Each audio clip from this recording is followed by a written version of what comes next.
Hey, it's Predator. We're back with another WoW TCG deck tech. This one's going to be on another raid DPS deck. We're doing Beast Hunter DPS. We'll start off with the hero, Master Sniper Simon McKey. You kind of see him everywhere now because he's kind of just the best. On your turn, pay 2 to flip him and he deals range damage to target hero or ally equal to the attack of a pet you control. Pretty solid, only costs 2. You're probably going to shoot things for consistently like 3 to 4 damage. So, nice flip there.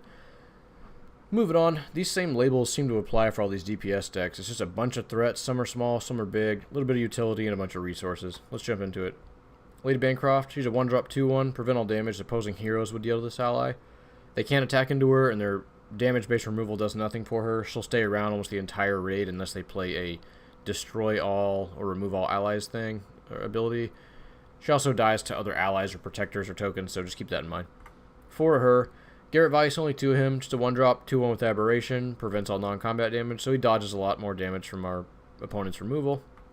That's great for our 1-drops. For our 2-drops, 2 Savis Cindur, he's a 2-drop, 2-1 with Aberration and Ferocity, so it's nice to have a dude that can just get in there, even though he has the same stats as this guy.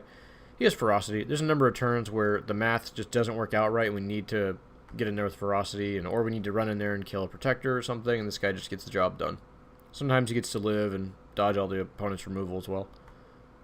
Also, look at the art in the background. That is some cool art. And I guess this guy's really fast because his feet are on fire. So, meep meep. Moving over, we have Deuce. There's 3 of this guy. He's a 2-drop 4/3, so a huge pet. When this ally is in your graveyard, you can control an additional pet. So not only are we going to be smashing face with him, he's huge, right? But he's 2-headed, so the flavor kind of fits. We have ways to dump this guy in the graveyard. Our deck is pretty pet-based. We have lots of pets. So we want this guy to live and do some damage, but we also kind of just want him to die so that we can have more pets, right? Like, you gotta understand, dude. Your part of the team is to be in the graveyard sometimes. Fang, he's great in other decks. He's fine in this one. He's much better than the others. That's why we have him as a 2-of. He's a 2-drop, 2/4. He's a protector. Allies you control of Assault 1. So he pumps your team. The damage adds up pretty quick. And he's a protector, so that starts to matter. Zip is a 2-drop 2/3 with Ferocity. It's nice to have Ferocity. You just get to control the game flow a little bit better. He's a 1-of. Grumdak, Herald of the Hunt. He's a 3-drop 3/2, but when he comes into play, he's a 3-drop 5/2 with Ferocity and long range. So he can basically kill almost any ally without taking damage back, or just be a big old 5 damage burn spell to our opponent's face. Moving on to the bigger threats, we got a Dundee. He's a 3-drop 4/4 Crocodile, or Crocolisk. As each turn starts, prevent the next damage that Dundee would be dealt this turn. So this works on our turn and our opponent's turn. So this guy's basically a creature killer. He just sits there and kills our opponent's allies every turn and takes no damage back. Or he's just a big 4/4 that's hard for our opponent to kill. So that's, what, 4, 5, 6, 7, 8, 9, 10, 11, 12 cards where our opponent's removal doesn't really, at least damage-based removal doesn't work. 1 Yertle the Turtle. He's a 4-drop 4/0. He actually has health equal to the number of resources, so he does get tankier as the game moves on. I guess he gets tankier because he has that exhaust pipe on his nose. Is that how that works? He's a protector with Eternal. When he enters your graveyard, you can get a big old armor token, and the armor equals the number of resources you have. So he's a 1-of because sometimes you might just be getting punched a lot and need a protector, and then you need to get some armor so you stop taking damage. He's a 1-of. Search him up if you need him. Well, I guess you can't search him up, but if you get him, he's there, so hooray, Yertle. Tesla, we're running Tesla as a 1-of right now. He's a 4-drop 3/3 Ferocity pet, but on your turn he has Assault 2, so he'll be a 3-drop 5/3 Ferocity pet. That's pretty reliable. He's a 1-of because there's other creatures that can kind of do the same job as him, but being able to just jump in out of nowhere with Ferocity and do a bunch of damage is sweet. He's also a Wind Serpent, so you have to kind of stare at this art to figure out, like, what's really going on. Like, is he Frost Breath, but he has, like, Nature Attack, and does he have wings, but he can't fly, and all kind of weird stuff going on. I guess I'd have to jump in and figure out what a Wind Serpent is.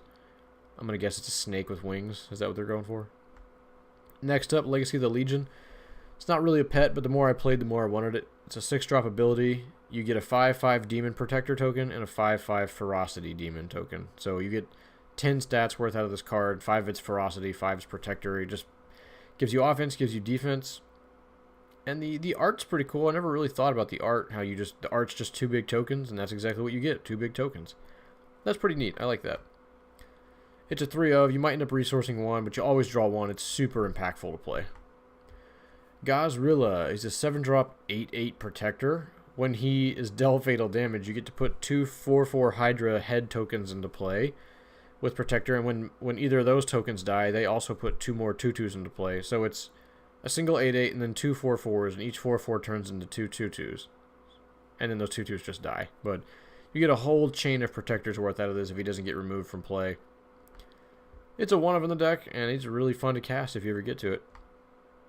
Here's Avatar of the Wild. Just make an XX Ferocity. It's not a pet, it's just reliable. And sometimes if your board is already fine on damage, you don't have to just go through and play an Avatar just to play it. Sometimes it's better to just hold this in your hand, because it does get significantly better as the game goes on. Also useful, not just to hit the opponent's hero, but there's a lot of allies you need to kill, and he helps the math there. Sometimes your math doesn't add up right, and you need an Avatar token to do the job. Eagle Sight. It's kind of like Serum Visions from Magic. Just pay 1, instant, look at the top 2. 1 goes in your hand, 1 goes in the bottom. So, not the most impactful card ever, but hopefully it just basically says, look at the top 2, pick the one that's not bad. But sometimes you have to get a bad card anyways, so, I don't know. But at least this is how hunters draw. It's easy to slot this in between plays as well, which is one of the reasons we have it. Because it only costs 1. You can complete it in between completing quests, or in between casting like a 2-drop on turn 3. It just helps us keep the deck moving, keep the right cards. So that's why we run a lot of 1-ofs and 2-ofs and 3-ofs, because we have an increased chance to see them if we're playing cards like this instead of upping all the cards to 4 copies. Intimidation. This card's great. A 2-drop ongoing ability. Each opposing hero and ally can't ready during its controller's ready step while you have a pet. We have this as a 2-of. You could easily bump it up to 3 or 4, but you're almost always going to have a pet, so the opposing hero no longer untaps while you have a pet out, so he stops attacking and killing stuff. It's kind of like having a Sardock out if you think about it. Just stops the boss from doing their thing. Really good ability. I dropped it to 2 because, well, it doesn't help kill our opponent, but it also is kind of just not that fun to play against. Like, once you have Intimidation in play, you're like, nice, look what I'm doing, but you're also kind of wondering, like, I guess this raid isn't going to be very interactive anymore because the boss can't attack. Next up, Bestial Revival. Pay 3. When this ability enters play, you can put a target pet from your graveyard into play if its cost is less than or equal to the number of resources you control. So it basically just says reanimate a pet from your graveyard. But you have to be able to cast that pet. Most of our pets cost 3 or 4, so this would be an easy way to just get a 2-for-1. We get a pet, and we also get to have an additional pet. It just stays in play, we can have an additional pet now. It's weird because a lot of the times the pet in our graveyard is Deuce, and he lets us have an additional pet. And if you res Deuce, he comes back onto the battlefield. So you lose the additional pet trigger, but at least you have the additional pet trigger from itself. So it kind of replaces that aspect. It's really just a pay 3, draw your best pet, and play at the same time. So it's a nice tempo card. And there will be points where having this additional pet is really helpful because the deck has so many. It's only a 2-of because we kind of do a split between that and Master Stable. It's a 3-drop. You can control an additional pet. And pets you control have +1/1 for each hunter and warlock you control.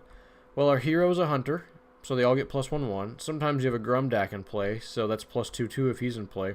We also have some Savis Cindur. He's a warlock, so you can get potentially +2 to 3 just from these allies being in play. That's +2 to 3 on all your pets.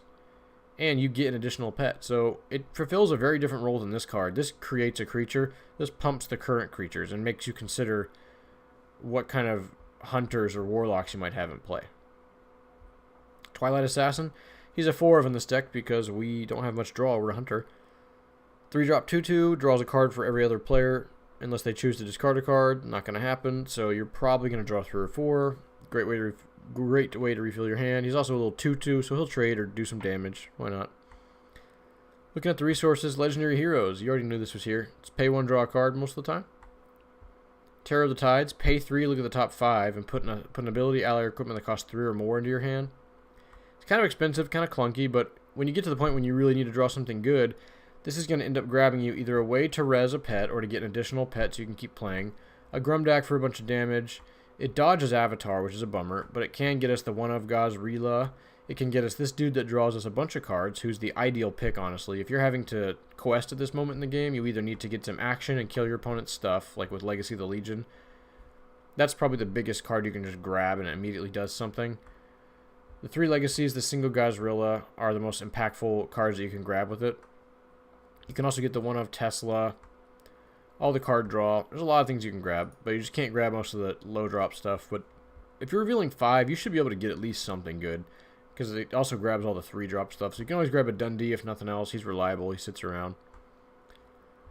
One Draenei's Junk grabs the other cards that aren't the expensive ones. There's a lot of 1, 2, and 3 cost cards. Again, it dodges Avatar, so sorry, dude. But we get most of our pets, most of our abilities, even our card draw costs 1, 2, or 3. So it's pretty universal. It's almost guaranteed to hit something good, or at least something at all. You won't just fail your quest. Those suck when you brick on quest. Defiling the Defilers. If allies you control dealt 5 or more damage, pay 4, draw 3. That is such a sick quest. Drawing 3 off a quest feels really powerful. Arathi Basin. Every time you play a card that isn't a resource, resources don't count. You don't cast those. So anytime you cast a card, even if it gets interrupted, you still get to add a counter. So tap and remove 5 counters, draw a card. If this thing draws you 1 to 3 cards, then that's kind of its job. That's great. Donation of Wool. This is a weird one. It's a 1-of in our deck. Pay 1 to draw a card and discard a card.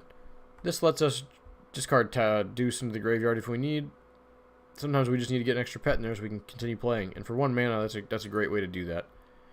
This is the Beast Hunter DPS deck. I don't have a sideboard for you guys. Sorry, I made this. This is a really old deck we made when I was really young, so it hasn't changed much, but I think it's still really good and really consistent, especially if you have a friend who he plays hunters.